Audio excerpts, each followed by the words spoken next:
It's Tuesday, August 7th, 2018. And welcome to V10 Sports. What are we going to talk about today? Same thing we've been talking about recently a lot, Johnny Manziel. So, this is on the title below. At what point, how many bad games do you let Johnny Manziel have before you bench him? My personal opinion, you don't. You don't bench him. There's no reason to bench him. You gave up a lot to acquire him. You gave up 2 first-round picks in 2020 and 2021 so that you could bring this guy to your team. There's no reason to put him back on the bench. Now, the only 2 reasons I can really think of is if you think that his confidence is getting so far down that you don't think continuing to start him is going to bring him back out of it. Maybe let him sit for a week or 2 and try to, maybe practice without the pressure of him being the starting quarterback. The other reason is if he's injured. Of course, don't start him if he's injured. But I believe that at this point, you've already opened Pandora's box by putting him in there. Putting in Adams Jr. or Matthews when he's healthy. If you brought Manziel here, you brought him here because you thought he was the future of your franchise, or at least for the next 2 years. So you're not going. What do you have to gain by putting in Adams or Matthews if they are not hurt? I think it's Matthews. I'm hoping. It seems to me like that was the guy's name.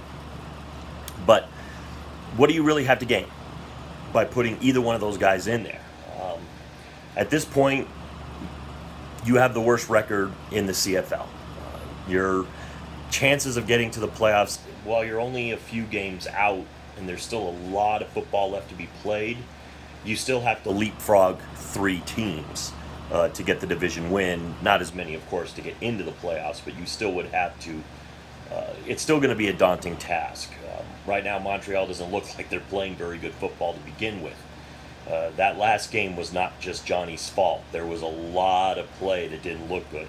And it was something that I noticed, and that Poor Metaphor even pointed out in one of the comments. It didn't look like the wide receivers were really giving a lot of effort to go up for the ball. And it was something I kind of, saw myself. It's like, man, they don't really challenge. They weren't really challenging the DBs. I don't know why that would be. Great wide receivers will give it their all every time, and even if they think that maybe they won't catch the ball, they at least try to keep the defenders from catching the ball. It almost looked like they took a passive, they were just going to hope the ball was going to fall into their hands, and when it didn't, they just kind of watched where the ball did fall, and it was usually into a Ticat's hands. So it's just one of those things where you kind of go, they might need to go up and challenge a little bit more. I mean, those wide receivers didn't, in my opinion, make the maximum effort every time. But, it's still a learning process for everybody out there. There's still a lot that has to be learned with Johnny. Like I said, you need to help Johnny. So you need to do some things to help him out. First off, in the trade, they did pick up a couple of offensive linemen. Now, I guess they're serviceable offensive linemen. They're not great. And that's what you would have to believe, because why would Hamilton give away 2 of their good offensive linemen, really good offensive linemen? But they still are going to need time to get used to each other and learn how to. An offensive line is not just stand up and then push around other big guys that are trying to get your quarterback. It's very complicated, actually, to be an offensive lineman, because you got to have your head on a swivel, because defenders are coming from all over the place a lot of times, and sometimes you have to know when to peel off of your guy to maybe pick up a blitzer, or maybe somebody else's. Maybe you're double teaming over here, and all of a sudden here comes another guy onto your other side. You have to sit there and go, okay, can I leave this guy because my teammate has him and go over here? Because this guy's going to kill my quarterback. So I've got to go over here and hope that he can still handle him over here. And it's like, believe me, it's not an easy thing to do. And you got to get used to your teammates, because what if if you're a guard and you got the center over here and the other guard kind of double teaming a guy, and then you're over here double teaming with a tackle, and then all of a sudden you see a blitzer coming up the middle. Whose job is it to get the blitzer? Is it the center's job to get the blitzer, or is it your job as the guard to go get the blitzer? So all offenses work, all offensive lines work a little bit different. And if you guys aren't working together, you may both peel off at the same time to get the blitzer, which means now both of these guys are now one-on-one, and you were double teaming these guys for a reason. And so now they're both left one-on-one, and both of you guys committed to something that probably only one of you should have done. And, it could cause problems. So all these guys still got to get used to each other. So the offensive line is still got some gelling to do. But in the off season, you're going to have to find a way to bolster that offensive line. Now, better skill players. This probably goes a lot back to the fact that these wide receivers didn't really look like they were challenging for the ball a lot, which is unfortunate. My big problem with effort has to do with just one play. And that was the play after the interception where Johnny was kind of in between wide receivers. And he kind of threw the interception and it was pitched off. Well, he took off running. The defender took off running. And, three Alouettes just kind of were almost like trying to corner him onto the sideline, and Johnny shot like a bolt. He just basically said, just let's get him. Just run him over. It's a difference in mentality maybe. I'm not going to badmouth any of those players because, they're playing professional football. And they're obviously very good at what they do, but it's like, offensive players sometimes have a hard time turning into defensive players on a turnover because, they're offensive players. If they were really, really good at tackling, they might be on the defensive side of the ball. Now, Jerry Glanville was being interviewed on the Rich Eisen show.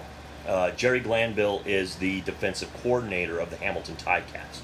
Now, I know Jerry Glanville from being the coach of the Atlanta Falcons, and I think he was even the coach of the Houston Oilers. Very colorful coach, very colorful. I like Jerry Glanville.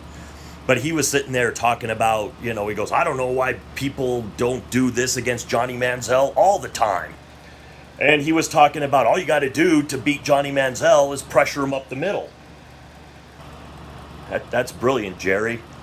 But that's the way you beat almost any quarterback. If you put pressure in their face, it makes it very hard for them to step up and throw. That's basic football 101, buddy. It's like, Tom Brady, when you're giving Tom Brady the hardest time, it's when that pocket is pushing into his face. Tom Brady, John Elway, Peyton Manning, when the pocket starts being pushed right into their face, they have a hard time. Same with Johnny Manziel. He's going to have a hard time when the pocket is pushed into his face. So, thank you, Jerry, for, but it's like that's how you can beat pretty much any quarterback in the NFL is by putting pressure in his face.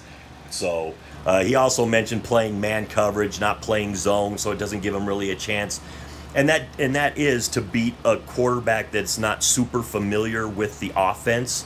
If you're playing man, if you play zone, it's kind of easy. If you can give yourself a couple of extra seconds, you can find a hole in a zone and maybe hit a wide receiver. If you're playing man, it becomes tougher because every one of your wide receivers has somebody stuck to them all the time.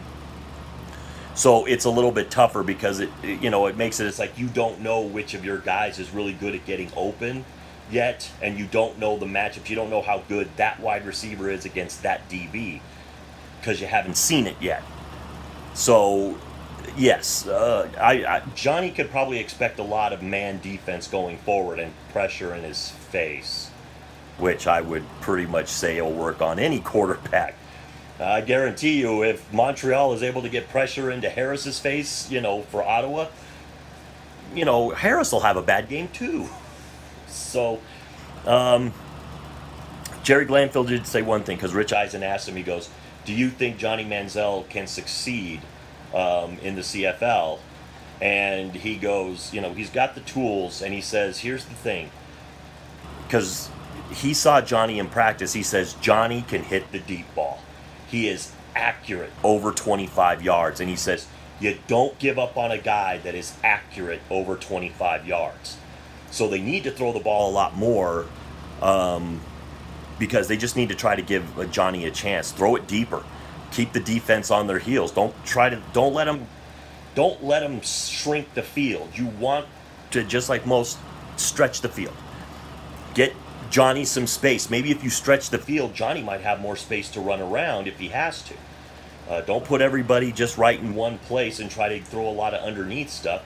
Let him throw it deep. Because according to even Jerry Glanville, the guy can throw the ball deep accurately. So it'll be a matter of how you work that into the offense. Now, that was his first game. We all know that it's his first game, and we may see a few more tricks this week. But for me, you don't bench Johnny at any point. I mean, there are some people that may sit there and think, well, if he has 4 bad games in a row, he should be benched. No. You gave up a lot for this guy, Montreal. You don't bench him. It's like, yeah, if he's having a lot of bad games, that's fine. He's having bad games. But if you can see the spots where he is learning, if every game you see an improvement somewhere, you keep him in there. Now, if he gets to a point where it just looks like he's not learning anything, then you might have to bench him. But I would say you gave up 2 first-round picks. You gave up a D lineman. You gave up a wide receiver. Leave him in there. Let him learn. Trial by fire. Let him learn. And it may be the best thing that happens. Maybe they do lose a few games here in a row, but maybe at some point that team clicks. They all get it. They all get each other. And then you run off maybe 3 out of 4 wins, or you get 2 or 3 wins in a row. From a team that isn't really expected to do a lot this year. Johnny could elevate them. I'll say this real quick. John Elway, one of the best quarterbacks of all time. In the 80s, he didn't have a lot of good players around him. He just didn't. But his quarterback play elevated a team that was not worthy of making Super Bowls. You look at those Broncos teams, there's not a lot of great players, especially on offense. There's not a lot of great players on those teams. But John got him there. I'm not putting Johnny Manziel in the same level as John Elway by any stretch of the imagination. But Johnny has a lot of talent, and he can elevate your team given the chance. But he is going to fail a little bit in the beginning, and even John failed. I remember John would throw the ball as hard as he could, and a lot of times I'd watch him and he'd throw it at the feet of the wide receivers because he'd be overwinding, and he'd let the ball, his release point wasn't perfect, and it would just rocket right down into the ground at their feet. But Johnny just needs to keep learning, stay in there with his teammates, let them all get used to each other, and I think this will pull it out. I won't go too much into the next game, but they are facing Ottawa in the next game, and I think it's in Ottawa this time. So the Ottawa defense is an average defense. It's not a light the world on fire defense. It's okay, but it's not the greatest. Maybe Johnny needs to run too a little bit more. He needs to. I know that maybe he wants to sit there and be just a quarterback, and just stay in the pocket, but that's not always where you're the most effective, Johnny. Get out there and run, and let's face it, Sherman, you need to put some plays together where if you don't want him to run, get him out of the pocket. Maybe just roll him out one way or the other and give him the option. Maybe if he doesn't see anything, it cuts the field kind of in half. But if he doesn't see anything, it gives him the option to take off and run. Because let's face it, if everybody's going to bring pressure up the middle, then don't keep him in the middle of the field. So, maybe this gives Johnny, just kind of keep getting him out of that pocket. Just set it up so that he doesn't have to just stay a sitting duck back there. And I think Sherman's going to do a lot more stuff with him this week. I have a very hard time believing. I think that play package was probably very pared down, and I think we'll see. A few more wrinkles that we didn't see last week. I think we will see a better performance out of Johnny this week, but only time will tell. We'll see if the average Ottawa Red Blacks defense can. Put another hurting on Johnny. But even if Johnny has another, 11 to 20 and 4 interceptions for 104 yards, don't get despaired. It doesn't mean he's a bad quarterback. It just means that the team is still not quite ready to win. But that doesn't mean that by the end of the season some things can't happen and you can, Johnny will learn a couple things and his other teammates will learn a few things and the offensive line might start to get better because they're working together more often, and then a few things click, and maybe you have a bad stretch of 5 or 6 games here coming up, and then maybe at the end of the season you run off a few in a row and maybe can really be excited about next season. I'm still excited to see what Johnny does in the next game, and I think he will have a better game. I mean, if I had to hazard a guess, I think he'll rush a little bit more. I think he'll probably have 20-25 yards on the ground at least. And I think that he will, unless he can break one, and he can. He is a fast dude. But spread the field a little bit more. I know that field is gigantic, and they probably are spreading the field quite a bit. But, try to send some guys deep. Because according to Glanville, Johnny has an accurate arm deep. Let him take some shots down there. Let him take more than just, even if it results in a 2 and out on a few occasions, you could get one big one. Johnny could hit one big one down that sideline or something, and you could have a massive play. So let me know what you guys think. Would you bench Johnny at any point, or do you think he should ride out the season? Do you think if he has 5 or 6 games in a row bad, or 2 games, or if he throws another 4 interceptions, do you bench him? Let me know what you think down in the comments below. With all that being said, to the troops, past, present, and future, thanks for the freedom.